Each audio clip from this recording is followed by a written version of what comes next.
Hey there, internets. So, there was no Saturday night video because I was busy and I had hoped to get something out either before I normally would or after. But that didn't happen because we were watching 2000 Mules with some friends. And I will only say there's some compelling stuff. I'm not going to opine on the particulars. So, the thing I wanted to talk about, because I wanted to get something out rather than a Saturday night rant or on something in the news, I'm thinking about doing a deep dive on the whole banking crisis thing, because I'm sure there'll be a lot of media coming out with various versions of what went wrong. But more pressing for those of us in Washington State, and if you're concerned about your rights, just like I'm concerned about the water that the cat's trying to stick his nose in, you want to be kept aware of what's going on in other states. So if you're in another state, at least be aware of the gun bills in Washington. Of course, last week they had the being able to sue the gun makers or gun stores for being a public nuisance bill. This week on Thursday, so you have plenty of time to get your comments in. There's no excuse not to get your comments in. We have the assault weapons ban from HB 1240 and the permit to purchase HB 143 being both in committee at 8 a.m. on Thursday in Olympia. So I know some of these things are going in other areas. One of my friends that was at this little private watch party for finally getting to see 2000 Mules,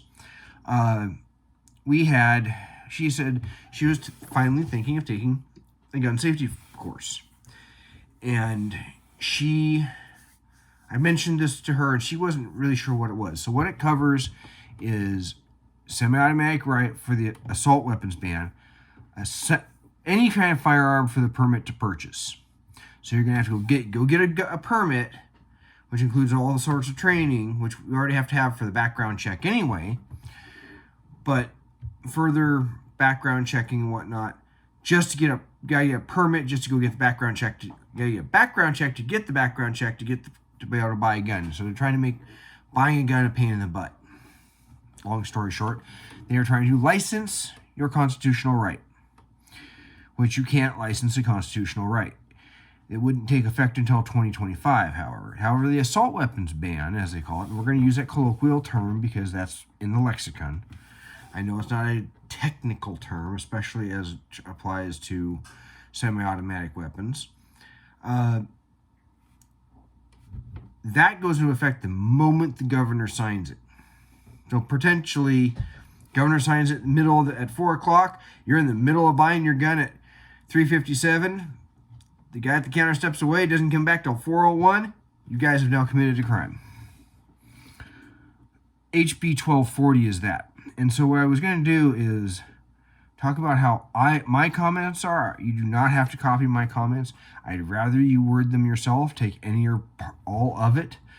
Don't just say this. Type in, "This is effing stupid." That's going to get nowhere. You're almost better just saying con and not saying anything else. Do make your position known. If you can go down, and I figure there's going to be so many people wanting to testify, I'm not going to get the chance, so I'm going to do so remotely and not make the drive from up in Skagit County. So it covers all of your semi-automatic rifles that you can take a detachable magazine or magazine over 10 rounds, several by model, and then they have to either have a pistol grip, flash suppressor, muzzle brake, bayonet mount, let's see what else, folder your telescoping stock, length under, I think, 30 inches total, and so on.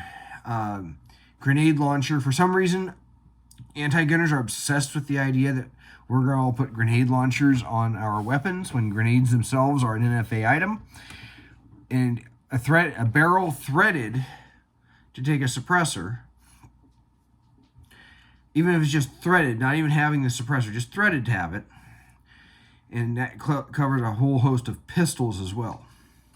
Or shotguns that have a rotary magazine or can take more than 7 rounds, and they're semi-automatic and or have a pistol grip folding stock. So potentially your shotgun designed for turkey that's semi-automatic, where it's built with the pistol grip, even with a solid stock, I think by that definition, I do not have it in front of me. I've been having problems with my computer. I'm not seeking it out tonight. Could even be this regular old hunting gun, as one liberal person I know put it. They're happy with their regular old hunting guns. It's a specialized gun for turkey, could fall under that definition because it's got a pistol grip, it's semi-automatic. So that's the definition. That's mostly for the friend of mine that's out there. But if you're uncertain if your guns apply or the guns you want to apply, that gives you a good idea. Do read the bill, and I will include a link to the bill. It gives all the definitions and several pages of guns and their derivatives and copies by model name and whatnot as being considered. I think Ruger 1022 is even included as being considered a semi-automatic assault weapon. Okay, so this is how I'm wording my response to HB 1240.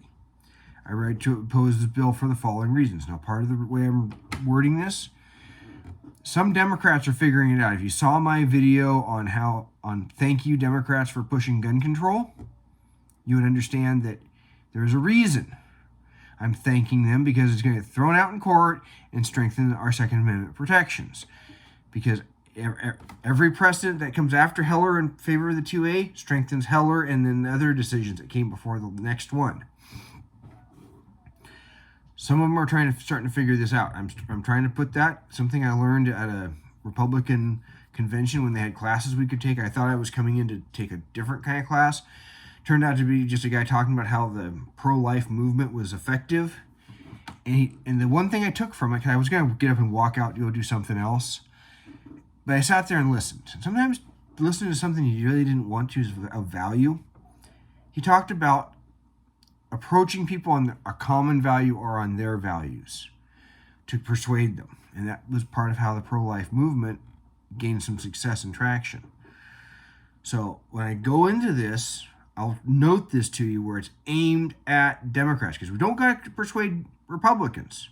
We got to persuade Democrats on this. So I write to oppose this bill for the following reasons. Ineffective. This bill targets a subset of long guns, rifles, and shotguns of long guns. Rifles and shotguns of all types account for less than 5% of murders committed with firearms, as per the FBI Uniform Crime Report. There is no logical way that the bill can have any meaningful impact on crime. If this would be ineffective, then it should be rejected for that reason alone. Enough reason right there. And obviously, if there's a Republican wavering, that should be enough. Unnecessarily divisive. There's a lot of people worried about conflict in our country. We don't want to drive more wedges between two people. So I say, number 2, unnecessarily divisive. Our nation is suffering from deep divisions, predominantly along urban, rural, and ideological lines, in which people have great fear and resentment of each other. The last thing we need is more anger, fear, and resentment. You go make a law in Seattle banning these weapons, and somebody in Walla Walla is going to say, get more angry and more resentful. And I'm just picking on Seattle and Walla Walla, but you get the idea. Unconstitutional, and this should be the final, but I'm not leaving it here. Unconstitutional in light of last year's New York State Rifle and Pistol Association v. Bruin decision. This law has no historical analog and will be rejected by the courts. As such, the legislature is wasting its time when it could pursue more effective and constitutional remedies to the current rise in crime. Just leaving it at that. 4, unnecessarily expensive to defend. Now, this one I'm going to use for when this ends up in front of the Ways and Means Committee down there. I think there'll be another opportunity to put in comments. Especially use this one for that, because maybe we kill it in that committee too. So unnecessarily expensive to defend. There are already challenges to similar laws in other parts of the country. Even if a person believed this to be constitutional, with a bit of restraint, the legislature could, if those laws were found to be unconstitutional, save the state from unnecessary expense of fruitless defense of this law, should those laws be found unconstitutional by the United States Supreme Court. Why spend the money to defend a law if it's only going to get thrown out? 5. This bill destroys jobs. Even if you do not care about the business or the owners, because of this bill forces at least 2 that I know of manufacturers in our states to either close or reduce operations and thus lay off employees with good manufacturing jobs. This would also result in lower tax revenue for the state. I would probably leave that one in there for the Ways and Means Committee as well. Aero Precision is in Washington State, and I believe Olympic Arms is still in Washington State. That's the ones I know of, or that I know have operated here and may still be in business. Aero is definitely in business. There was another one that was in Friday Harbor, but they went out of business during the Trump administration. 6. Removes some of the most effective weapons for the defense of a person's home.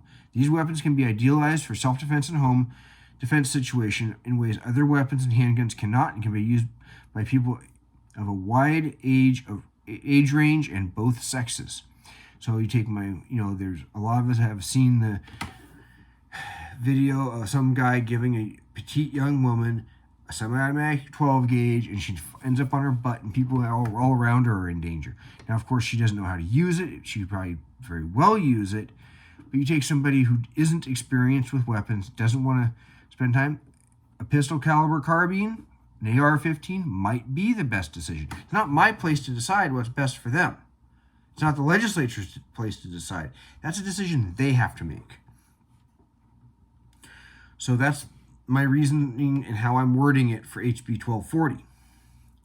For HB 1143, I'm keeping it much more simple. I write to oppose this bill. The bill is ineffective, and we already have background checks and a requirement to take a gun safety course.